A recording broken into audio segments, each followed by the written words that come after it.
The cabin, the Karen, and the calm before the storm. A peaceful escape. Until she showed up, it all started with a dream. A quiet cabin on a lake surrounded by tall pines, chirping birds, and not a single neighbor in sight. After spending most of my life in the city, suffocated by deadlines and honking horns, I finally found my escape. A humble yet cozy lakefront cabin tucked in the scenic hills of northern Georgia. It wasn't grand, but it was mine. I bought the place after inheriting some money from my grandfather. He always told me, get yourself somewhere you can hear yourself think. So that's what I did. I fixed it up myself over 2 summers, installed solar panels, a new deck, and even a hammock between 2 pines overlooking the water. Bliss. That peace, however, was shattered the day she moved in next door. Her name was Deborah Whitaker, but she insisted on being called Madam President. And no, not of a country or company. Deborah had just been elected president of the newly formed Lake Pine Ridge Homeowners Association. That's right, an HOA, a group of about 14 property owners who had recently joined forces to maintain the charm and integrity of the lakeside community. In reality, it was an excuse for control. The problem? My cabin wasn't technically part of the HOA. It sat on the edge of Lake Pine Ridge, but it was purchased decades before the area got subdivided into what they now called Pine Ridge Estates. My title deed proved that I wasn't bound by their covenants or restrictions. I had no shared amenities, no use for their security patrol, and no interest in their bake sales or flag-raising ceremonies. Still, Deborah was determined to change that. Karen's creeping control begins. The first sign of trouble came in the form of a letter, formal, typed and signed, with an overly ornate signature that looped and swirled like a snake. It was from the HOA requesting that I attend a meeting to discuss formal integration into Pine Ridge Estates for community cohesion. I politely declined. 2 weeks later, I received another letter. This one less friendly. It included a list of violations, such as improper fence height — my fence had been there since 1994 — and non-conforming dock design. Laughable, since the HOA guidelines didn't even apply to me. The next event escalated things even further. I was at the cabin one Friday afternoon in late spring, just prepping for a weekend of fishing and reading, when I noticed a line of SUVs parked along the dirt road leading to the lake. From one of them emerged Deborah, wearing a wide-brimmed sun hat, oversized sunglasses, and a clipboard in hand. Behind her, about 10 people, well-dressed strangers, spilled out of their vehicles. She marched right up to my porch, clipboard clutched like a weapon. "Mr. Lander," she said, not waiting for a reply, "I'd like to inform you that your cabin has been selected for our upcoming lake retreat weekend." I blinked. "Excuse me?" "The HOA has decided that your cabin, given its unique lake access, is perfect for hosting the out-of-town guests of our visiting board members. We'll need access Friday through Sunday. I've brought the guests for a quick tour today."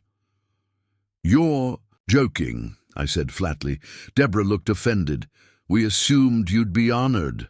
After all, community sharing is part of the Pine Ridge ethos." "I'm not part of Pine Ridge," I reminded her. She waved her hand dismissively. "Technicalities. You live here. That's enough." At this point, I stepped off my porch and stood between her and the front door. "You're not entering my cabin," she scoffed. "You're being difficult. It's for the good of the community." "I didn't ask to be part of your community," I said. "And you're trespassing." She stared at me for a long moment, then turned on her heel and stormed back to her group. The harassment begins. That night, my phone buzzed with anonymous calls. Emails poured in from HOA members asking me to be more cooperative. Some even offered cash for the weekend rental. One woman, a supposed events coordinator, emailed me a full itinerary, complete with champagne brunch, paddleboard yoga, and a Saturday bonfire. I replied once, My cabin is not for rent or use. Please do not contact me again. But the emails didn't stop. I started getting strange mail, flyers for community etiquette seminars, HOA newsletters with my name listed under non-compliant resident, and even a summons to appear before their board. The kicker, Deborah filed a complaint with the county, claiming my dock was built without a permit. Thankfully, I had records. Old permits, grandfather clauses, the works. The county inspector apologized for the inconvenience, but that only seemed to make her angrier. The unauthorized invasion one weekend, I decided to head out for a solo camping trip in the nearby national forest. I locked up the cabin, turned on the trail cameras, and left. 3 days later, I returned to find tire tracks leading up to my property, muddy footprints on the porch, and the smell of smoked meat lingering in the air. Inside, pillows on the floor, beer cans in the recycling bin, my guest towels folded wrong. Someone had been there. Furious, I pulled the footage from my trail cam. There, in grainy black and white, was Deborah, holding a set of keys I didn't recognize, ushering in a group of well-dressed strangers. They laughed, clinked glasses, and made themselves at home. She had broken in. I called the sheriff. The law steps. In Sheriff Bowman was a gruff man in his 50s who had no love for the HOA. They've been trying to buy their way into every inch of this county, he muttered as he watched the footage. You have every right to press charges, he said. But she's clever. Probably used a locksmith or found a spare. I never had a spare, I said.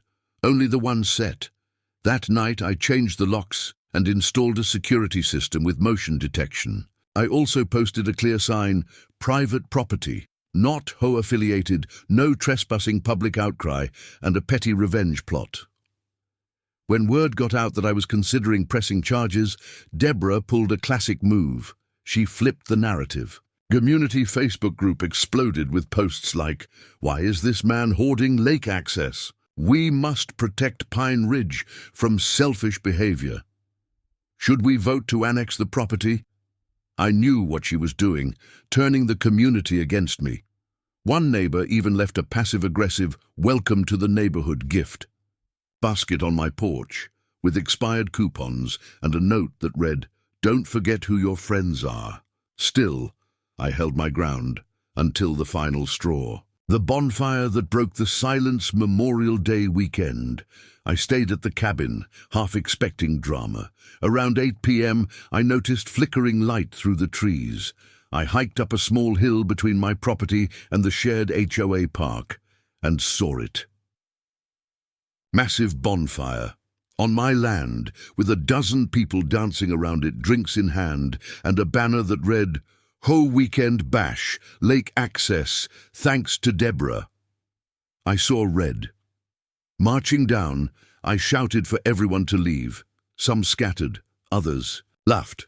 Deborah, wineglass in hand, smiled and said, "Come now, Mr. Lander, don't be so antisocial." That was it. Cease and desist. She doubled down. The silence that fell over my lake cabin after that bonfire incident wasn't peace. It was pressure, building like a summer thunderstorm. I had spent the days following the unauthorized HOA lake bash, gathering evidence, documenting every interaction, every trespass, and every subtle form of harassment I had endured since Deborah Whitaker and her power-hungry HOA crew had taken root in what used to be a quiet, cooperative lakeside neighborhood. But now it was war, an oddly civil one, draped in legal notices and whispered gossip rather than physical confrontation. And while I might not have had a battalion at my back, I had the law, and that, I knew, would be enough. Or at least, it should have been. After collecting every piece of footage from the bonfire night, complete with the group's music echoing across the lake, their reckless use of my land, and Deborah literally handing out plastic cups with Pine Ridge HOA printed on them like she owned the place, I made the call to my newly hired attorney, Camille Morris. Camille was a quiet-spoken, detail-obsessed professional who specialized in property and HOA law, particularly in disputes like this one, where unincorporated properties were targeted by overzealous associations trying to expand their influence. When I met her at her office in nearby Elmbrook, she listened to everything without interruption, nodding slowly, her pen gliding across the yellow legal pad like she was scoring a deposition. "I've seen cases like this before," she said, after a long pause. "These small HOAs, when run by individuals with more ambition than sense, tend to overstep. What's clear here is that Deborah Whitaker isn't confused. She's calculating. She knows your property isn't under her jurisdiction, but she's trying to socially and now physically annex it by force of influence. I told Camille that I didn't care about neighborhood politics or social influence. I just wanted my home, my sanctuary, to be left alone." She smiled faintly and slid the pad across her desk. "Then we start here. Cease and desist. No contact, no presence on the property, no use of your name, address, or image in HOA communications. Let's draw the first official line in the sand. Within 48 hours, a formal cease and desist letter, drafted with legal precision and mailed via certified post, landed on Deborah's front step. It included footage stills, outlined trespassing violations, and reminded her that any further intrusion would result in civil and potentially criminal charges. I also made sure it was emailed and handed in person to a known HOA secretary, just in case Deborah tried to pretend she never received it. For a few days it worked. The emails stopped. The phone calls and HOA newsletters, some of which had passive-aggressively highlighted my name in bold red font, ceased. Even the constant, slow drive-bys from certain HOA board members faded. For the first time in nearly 2 months, I could hear the wind again, instead of the rustle of unwanted attention. But it was only the calm before the retaliation. 1 week later, I woke up to find a bright orange notice stapled to a tree near my driveway, issued by a local planning commission, claiming I was in violation of new community shoreline usage standards. It referenced a recent ordinance update filed by the HOA and flagged my dock, kayak rack, and even the hammock as potential code infractions. At first I laughed. How could a hammock be a code violation? But then I realized what Deborah had done. She'd gone to the township zoning board and lobbied, under the guise of community safety improvements, to pass a new ordinance that, while vague, allowed the HOA to suggest modifications or compliance changes to any property adjacent to their jurisdiction. It wasn't enforceable by the HOA directly, but it opened a bureaucratic backdoor. Camille wasn't laughing. "This is a pressure tactic," she said, after reviewing the notice.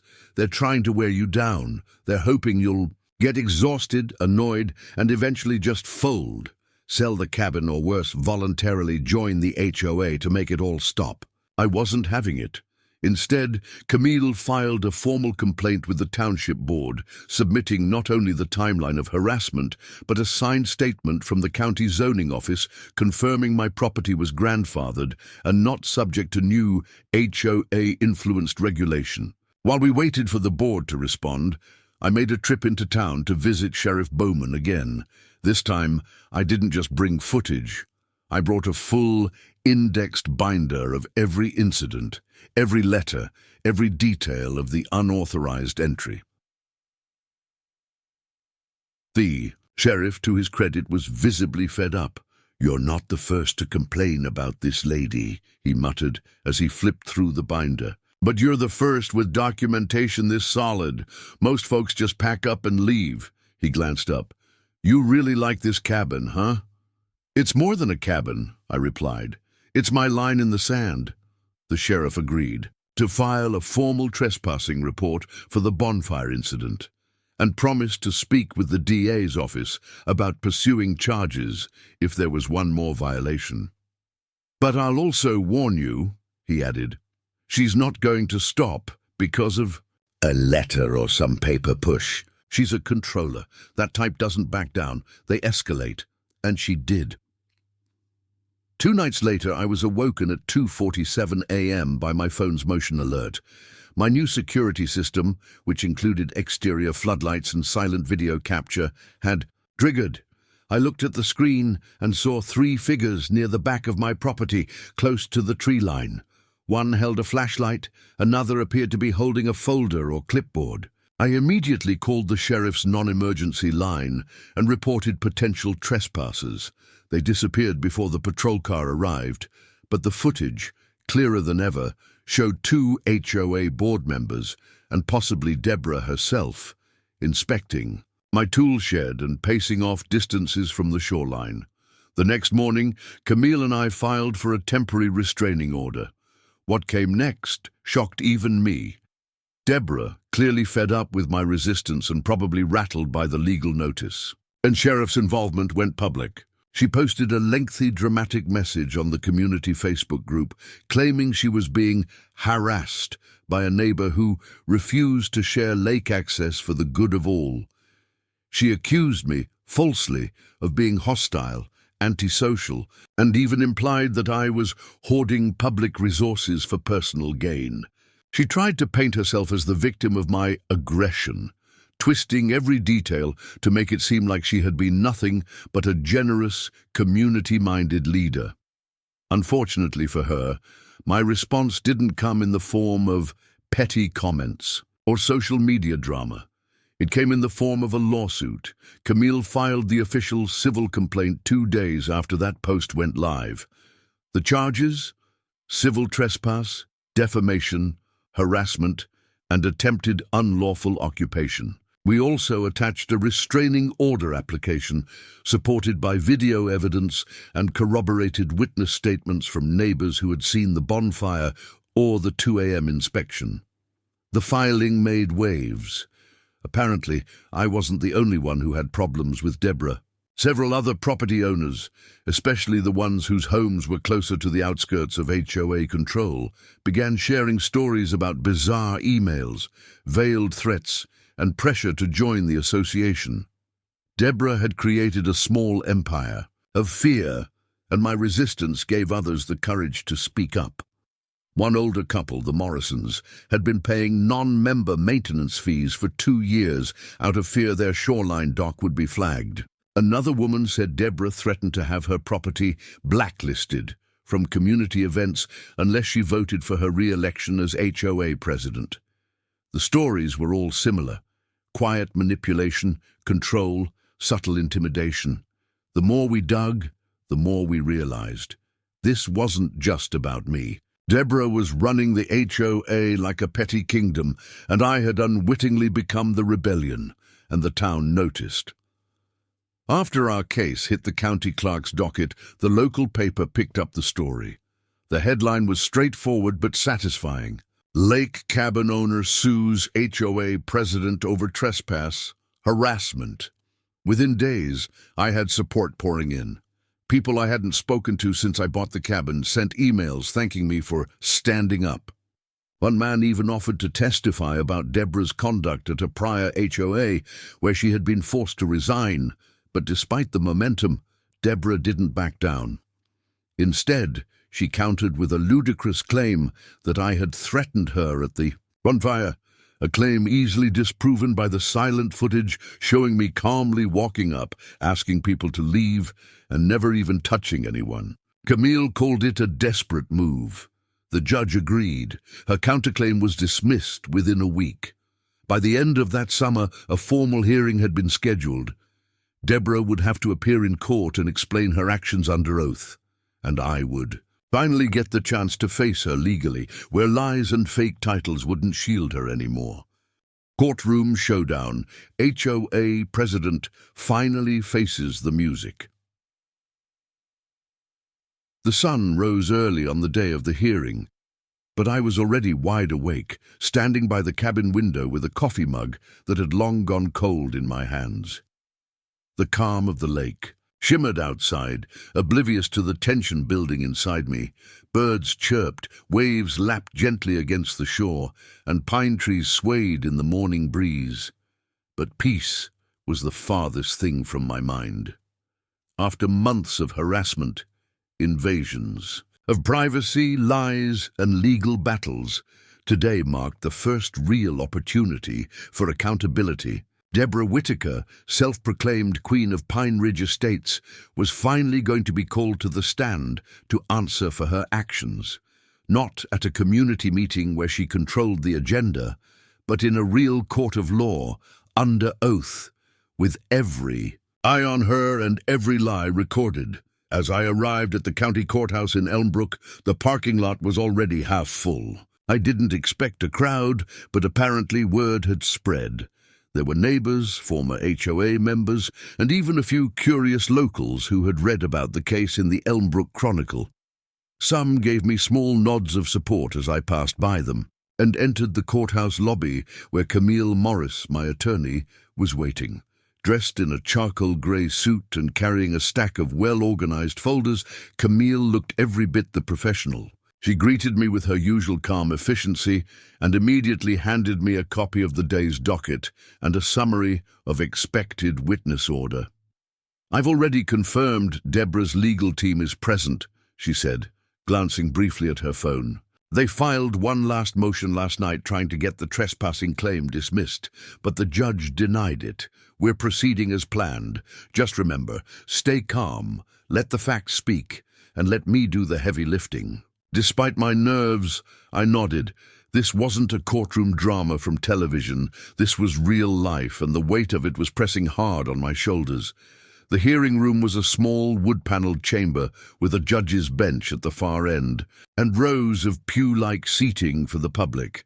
There were no cameras or dramatic spotlights, just the sharp scent of old paper, polished oak, and the quiet murmur of attendees settling in. When Deborah walked in, the room seemed to shift. She was dressed impeccably in a navy blue pantsuit, with her blonde hair pulled tightly into a bun, and a large pin reading HOA Unity on her lapel. She didn't look rattled. In fact, she looked smug. Too smug, like she believed this was all just a temporary inconvenience, something she'd sweep under the rug with a few smiles and fast talking. Her attorney, a local man named Robert Greeley, walked closely beside her, his expression unreadable. The hearing began with opening statements. Camille stood first and laid out the timeline with surgical precision, each trespass, each incident of harassment, every documented lie. She didn't embellish. She didn't need to. The facts were damning on their own. Then Greeley stood and tried to cast my actions as overreactions and misunderstandings, claiming that Deborah believed my property was voluntarily cooperative with HOA standards, and that any use of the land or cabin was made under assumed neighborly permission. The judge, a no-nonsense woman named Judge Callahan, raised her eyebrows at that phrase. "Assumed permission?" she asked pointedly. "Based on what? Intuition?" Greeley fumbled a bit before redirecting to claims of community unity and shared vision. It didn't land. The first round of witness testimony began with me. Camille walked me through my statements, and I explained clearly and calmly how I bought the cabin years before the HOA existed, how I had never signed any covenant or agreement, and how I had repeatedly and formally declined to participate in Pine Ridge Estates. I described the bonfire, the unauthorized entry while I was away, the 2 a.m. inspection, the letters, the Facebook post that falsely portrayed me as a public threat, and how it all affected not only my property, but my mental peace. Then came the footage, played via projector directly before the judge and both parties. There was no mistaking it. Deborah laughing on my porch, her handing out drinks at a party on my land, HOA members walking around my shed at night with flashlights. The silence in the room after the footage played was thick enough to cut with a knife. Then it was Deborah's turn. She took the stand with what she clearly thought was grace and charm, greeting the judge with a warm smile, and even joking about the stress of public leadership. Camille let her talk, let her weave her story about protecting the community's best interests, and how she believed I was simply not informed about the benefits of HOA participation. But the moment Camille stood to cross-examine, That veneer of charm began to crack. "Mrs. Whitaker," Camille began, her voice steady, "do you recall receiving a cease and desist order on June 6th? "Yes," Deborah admitted, "but I didn't consider it legally binding." "You don't consider legal notices binding?" "No, I mean, it was just a disagreement among neighbors." "So, you chose to ignore it?" "I didn't ignore it. I simply moved forward with what I thought was reasonable community engagement." Camille leaned in, tapping the printed cease and desist letter on her desk. "Was holding a bonfire on Mr. Lander's private property after receiving this letter part of that reasonable engagement?" Deborah paused. "I didn't personally organize the bonfire." Camille nodded and changed the display screen. "Is this you in this footage, handing out drinks with a banner behind you that says HOA Weekend Bash?" There was a long silence. "Yes." "And did you or did you not break into the cabin 3 months earlier while Mr. Lander was out of town?" "I didn't break in. I used a key that was provided by a neighbor." "Which neighbor?" "I don't recall." "You don't recall? Who gave you a key to a cabin you do not own, belong to, or have permission to enter?" Deborah was silent again. The courtroom felt like it was holding its breath. By the end of the day, 2 more witnesses had testified against Deborah, one from the zoning office, confirming that she lobbied for a rule change that would target my property, and another, a former HOA board member who stated under oath that Deborah had admitted privately she was going to force the cabin guy to comply or drive him out. Judge Callahan recessed for the day with a statement that was more telling than any ruling. "I have rarely seen such a blatant disregard for personal boundaries under the guise of neighborhood policy," she said. "We will resume final arguments tomorrow, but I will say this. Property lines exist for a reason, so does the law." As we left the courtroom, Deborah's facade had fully cracked. She avoided eye contact. Her legal team looked shaken. The press outside, while minimal, had enough to print. The Elmbrook Chronicle ran a headline the next morning. "Judge rebukes HOA President. Property lines exist for a reason." The writing was on the wall. The next day, Camille made her closing argument clear and simple. This case wasn't about neighborly misunderstandings or shared community values. It was about power, abuse of it, and a property owner who had been systematically harassed, misrepresented, and invaded because one woman decided the rules didn't apply to her. The judge agreed. The final ruling included a civil penalty against Deborah personally, a restraining order, a formal apology to be issued in writing and published in the HOA newsletter, and a warning to the entire HOA about future overreach. Most importantly, the court ruled that Pine Ridge Estates had no authority, legal or social, over my property now or in the future. But justice didn't stop there. In the months that followed, the HOA faced internal revolt. A group of members petitioned to remove Deborah from her position. When the motion passed, she resigned in disgrace, citing health concerns.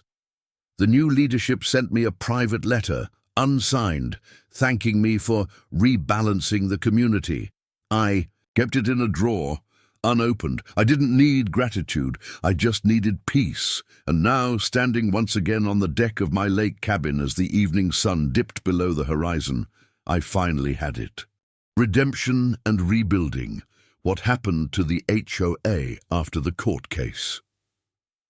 The weeks following the court ruling were unlike anything I had experienced since purchasing the cabin. After months of tension and invasive HOA schemes, my life began to return to a rhythm I barely remembered.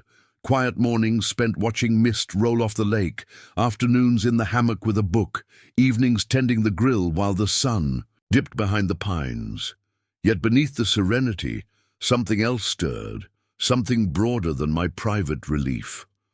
The story, as it turned out, had struck a deeper nerve than I expected. Though I had never sought publicity, the story had spread. far beyond Elmbrook. The Chronicle article was picked up by a regional syndicate, and soon I was receiving letters and emails from people across the state, some from as far as Arizona, who shared similar experiences with overreaching HOAs, power-drunk board presidents, and the quiet agony of being pressured or bullied in their own homes. One man wrote about his front yard being evicted over the wrong shade of mulch. Another, a war veteran, told me he had been fined for flying an American flag from a pole, the HOA deemed improperly installed. These were stories of control disguised as community, of authority without accountability. But closer to home, real change was beginning to take root. The Pine Ridge Estates HOA, once run with the cold efficiency of a personal fiefdom under Deborah Whitaker's rule, was unraveling from within. Her resignation, delivered not with humility, but via a tersely written email citing unrelenting personal attacks and lack of community support, left a vacuum of leadership that no one rushed to fill. The same board members who had cheered her on in meetings, who had voted unanimously for every new policy she proposed, now scattered like leaves in the wind. A few resigned outright. Others remained silent, hoping their names wouldn't surface in the wake of the lawsuit and its public fallout. However, not everyone in the HOA had supported Deborah's aggressive tactics. In the background, a quiet minority, residents who had felt marginalized, uncomfortable, or simply too intimidated to speak out, began to come forward. Some of them reached out to me directly. At first, I was cautious, uncertain whether their outreach was genuine or a veiled attempt at reputation management. But as I listened, I began to understand that what had happened wasn't simply about one woman's abuse of power. It was a systemic failure enabled by silence. One such conversation stood out. Marianne Keller, a soft-spoken woman in her 60s who lived 3 houses down from the HOA clubhouse, asked if she could come by and talk. When she arrived at the cabin, she brought a homemade peach cobbler and a folder of handwritten notes.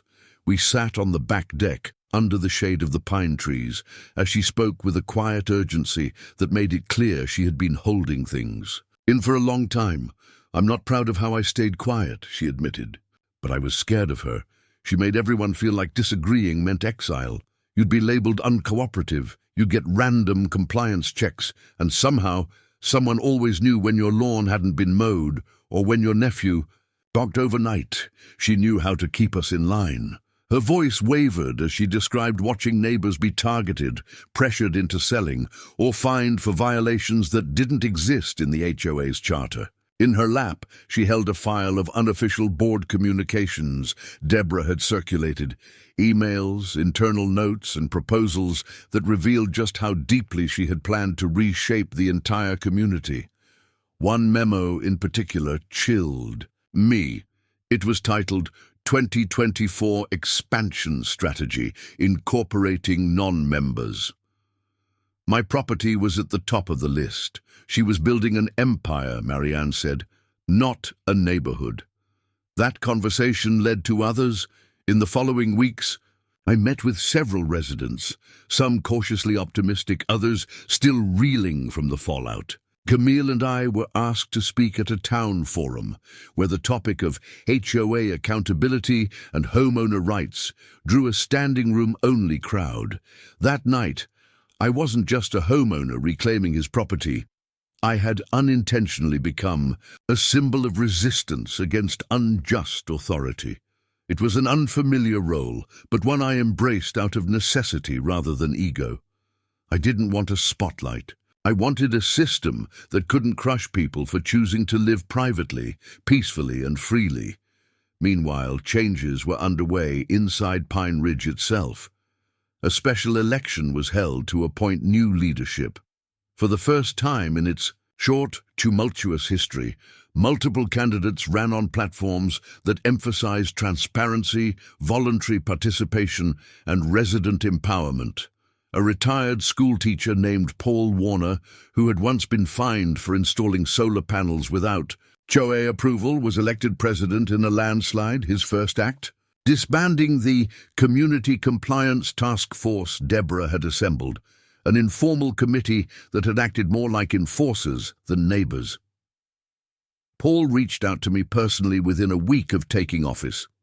He didn't bring cookies or apologies, just a simple request.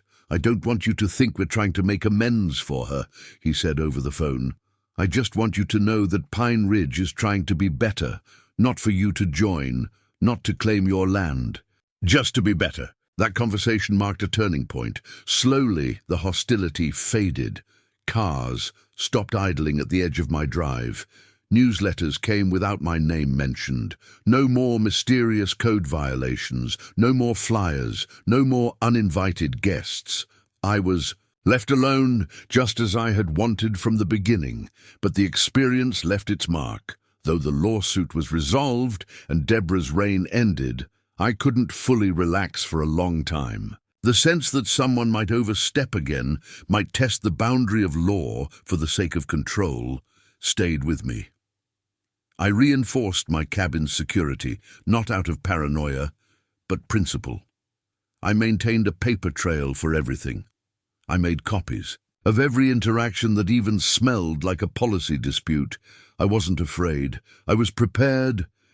Eventually, Deborah sold her home and moved out of Pine Ridge Estates altogether. The official story was that she wanted a fresh start closer to family, but the whispers said otherwise. She left in silence, no farewell gathering, no speeches, no parting words. And the HOA, like a tree after a storm, grew in a new direction, scarred, but wiser.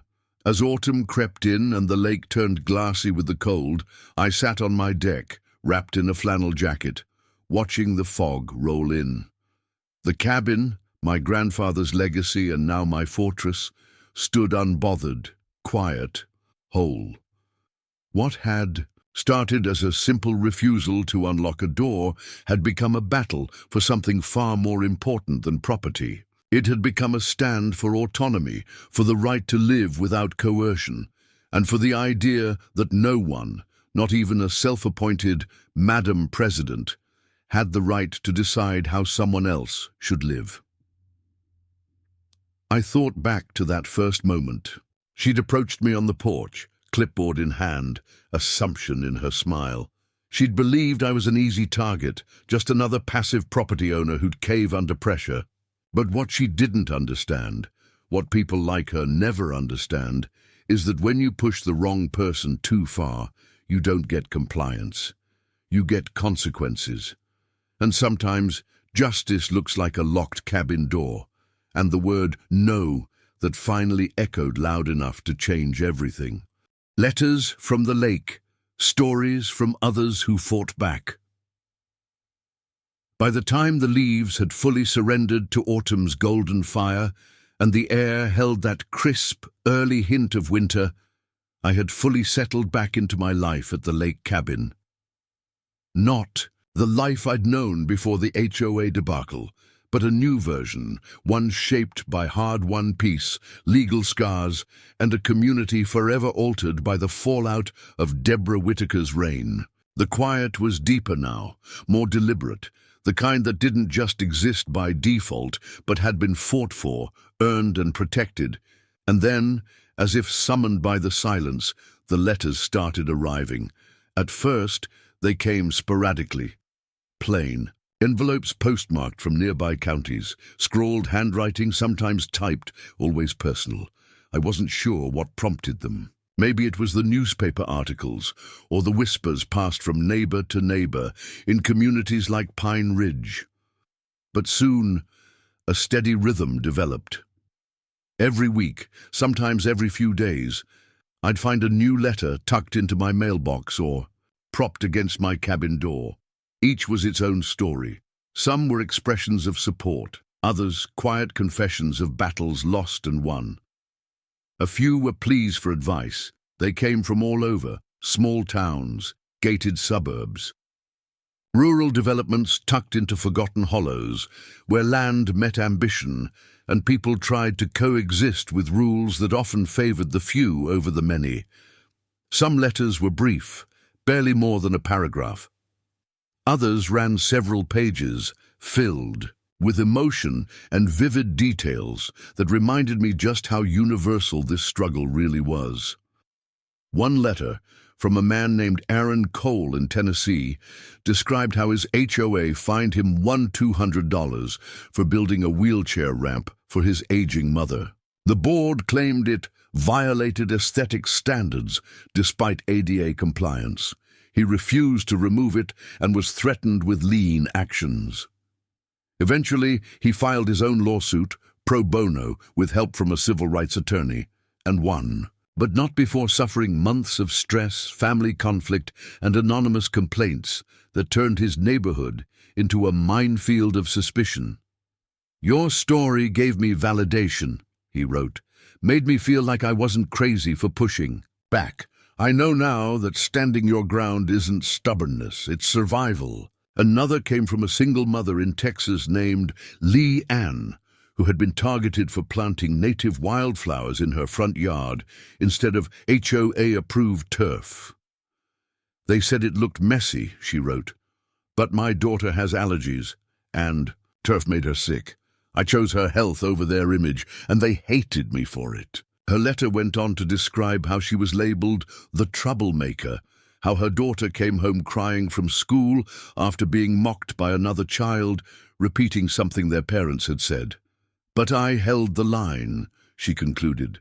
"I kept the flowers, and now others are planting too. I think I might have started something."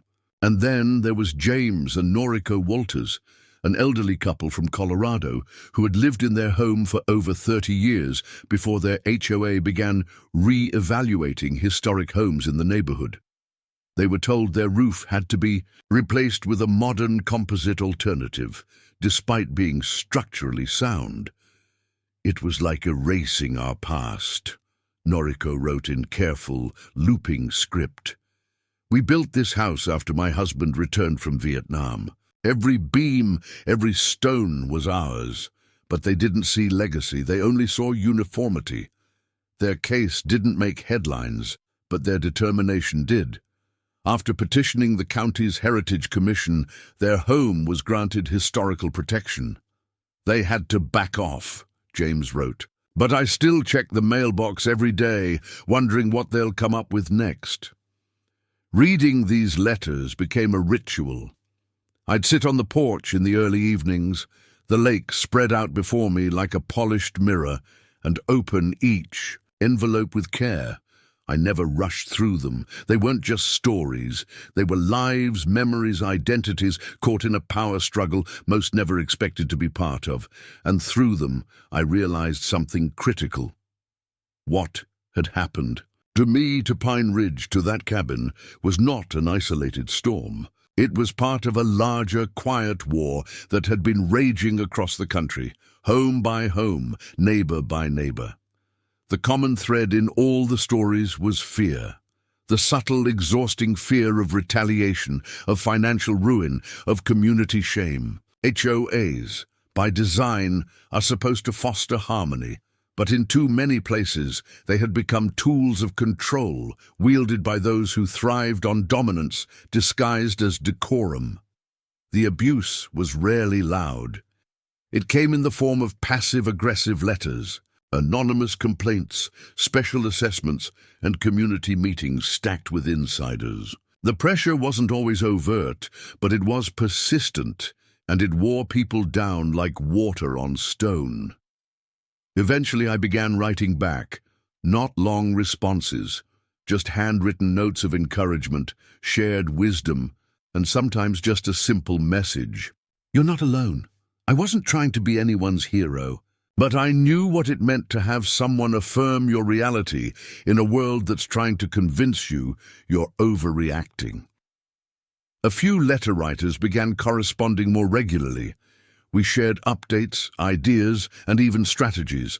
Someone suggested we form a small coalition, an informal alliance of homeowners who had faced down their HOAs and won, or at least stood their ground with dignity intact. We didn't give ourselves a name.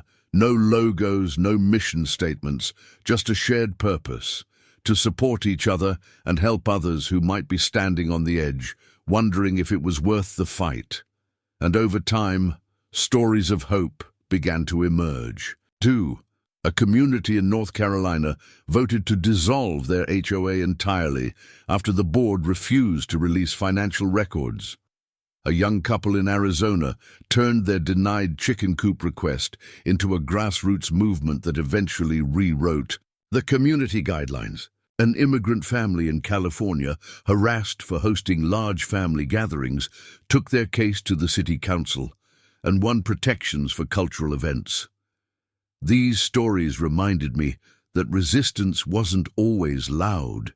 It didn't always involve courtrooms or headlines. Sometimes it was as simple as saying no to a petty demand. Sometimes it was sharing your story so someone else wouldn't feel alone in theirs. And sometimes it was planting wildflowers where turf once ruled, or flying a flag from a pole the HOA said was too high. As winter arrived and the lake froze over in sheets of silver and glass, I spent more time indoors, cataloguing the letters. Not for publication, at least not yet, but for preservation. I didn't want these stories to vanish into memory. They deserved to be remembered, not because they were extraordinary, but because they were real. These were ordinary people who had faced down something insidious, something clothed in politeness, but rooted in power. And they'd endured. And I kept returning to the thought that haunted me most. How many others were still out there, quiet, tired, afraid to speak up because they didn't know they could, because they believed the lie that resistance was futile, because they thought they were the only one, they weren't, and they aren't. That's what these letters proved to me, and that's why I kept every single one. The legacy of saying no. 1 year later at the lake. A year passed, and with it, the memories of the chaos began to settle. Not forgotten, not erased, but integrated into the landscape of my life like the rings inside a tree, quiet but undeniable. The seasons had come full circle since the day Deborah Whitaker had tried to commandeer my lake cabin for her weekend guests, and what started as a defiant refusal had evolved into a ripple of defiance that echoed across communities far beyond. Pine Ridge Estates. Life at the lake hadn't returned to what it once was. It had become something better, something wiser, shaped by hard choices, earned peace, and the stories of dozens of others who had learned, as I had, the power of a well-placed no. The cabin stood just as strong as ever, clean lines of cedar and stone, tucked between towering pines that swayed like quiet sentinels over the water. The solar panels hummed silently atop the roof, soaking in the morning sun. The dock, once contested, now served as a symbol of quiet victory, and the hammock, yes, the non-compliant hammock, remained stretched between the same two trees, just as it had when I first claimed this space as my own. That morning, I poured my coffee, stepped out onto the porch, and sat in the wooden chair that had weathered every storm and celebration of the past year, watching the lake reflect a stillness that mirrored something inside me. What had changed? Most wasn't the cabin, or even the HOA, but the rhythm of the community around it. After the courtroom fallout and Deborah's unceremonious exit, Pine Ridge underwent what could only be described as a quiet cultural transformation. Gone were the silent judgments and clipboard patrols, replaced by something that resembled, dare I say it, actual neighborliness. The new HOA President, Paul Warner, proved himself to be a different breed of leader. He walked the neighborhood not to inspect, but to converse. He hosted open meetings with actual transparency, posted finances online, and encouraged residents to question and contribute without fear. The HOA didn't become perfect, but it became human. More importantly, Paul and his board made it clear, publicly and permanently, that properties like mine, those on the outside of the original development zone, would never again be pressured, manipulated, or annexed under the banner of community cohesion. A new clause was added to their bylaws, ensuring respect for property autonomy and boundaries. My lawsuit didn't just win a legal victory, it planted a policy change that would protect others who came after me. That was the legacy Deborah never anticipated. The long-term resilience born not from domination, but from resistance. I had quietly continued to receive letters from people around the country, each sharing stories of struggle, survival, and, sometimes, triumph, over similar overreaches. I kept each one, carefully organized in binders by state, sometimes rereading them when the nights got long or the wind reminded me of who I used to be. There was power in knowing those stories existed because people had dared to speak up, to draw a line, to say enough. That simple act, drawing the line, was something Deborah had underestimated. She assumed I would be one more silent homeowner, too polite or too tired to fight back. But people forget, even the quietest among us have limits. And when you find yourself standing at that limit, cornered by absurdity masked as authority, the decision to resist isn't just brave, it's necessary. The final piece of closure came in an unexpected form. One chilly afternoon in mid-November, I received a certified letter. I didn't recognize the return address. Inside was a short, handwritten note. "Mr. Lander, I wanted to apologize.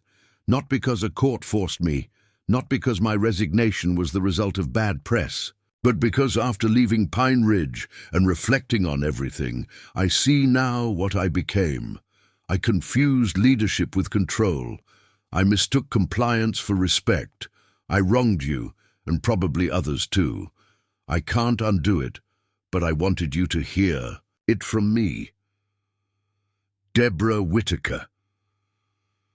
I sat with that letter for a long time, not because I needed it, but because I understood what it took for someone like her to write it. Whether it was genuine or another calculated move, I'll never know for sure. But what mattered more was what it represented. An ending. A full stop at the end of a sentence that had gone on far too long. I didn't write her back. There was no need. The story had already moved beyond her. That winter, as snow settled quietly along the lake's edge, I began a new project. A memoir, not just of my experience, but of the dozens of voices that had joined me through letters, phone calls, quiet conversations. I called it The Cabin Line. Stories of homeowners who refused to bow. It wasn't meant for profit or attention. It was meant to archive a pattern, to show the broader world what so many had endured in silence. Each chapter carried a theme: dignity, privacy, resistance, redemption. Some were about legal battles, others about everyday courage, and one or two even about reconciliation. Because not every fight ends with a gavel. Some end with understanding. I sent out advance copies to those who had written to me, with a personal note of thanks. The responses I got were humbling. Some cried, others laughed. A few shared how reading their own words in a book made them feel, for the first time, heard. And while I never set out to be an advocate, I realized that maybe we all become advocates, when we refuse to let the wrong thing go unchallenged. It doesn't always take a speech or a lawsuit. Sometimes it just takes locking your door and meaning it. Spring returned to Lake Pine Ridge with all the quiet beauty I had come to love. The water thawed, birds nested in the eaves of the porch, and the scent of pine drifted in like a lullaby. New neighbors moved in at the edge of the development, a young couple with 2 small kids and a scruffy golden retriever. They introduced themselves with nervous smiles, unsure of the legacy they'd heard about. The stubborn man in the cabin, the whole HOA thing. I smiled, offered them lemonade, and told them all I ever wanted was peace and to be left alone. But if you ever need help understanding how to protect what's yours, I've got a binder or 2. They laughed, and we talked until the sun dipped below the trees. And I realized in that moment that the cabin wasn't just my retreat anymore. It had become something more, an emblem of quiet defiance, of reasoned resistance, of standing. Still when everything else wants to push you over. And that, more than any ruling or headline, was the true victory. Because sometimes the most powerful thing you can say isn't yes or no, it's this. This is mine, and that's enough.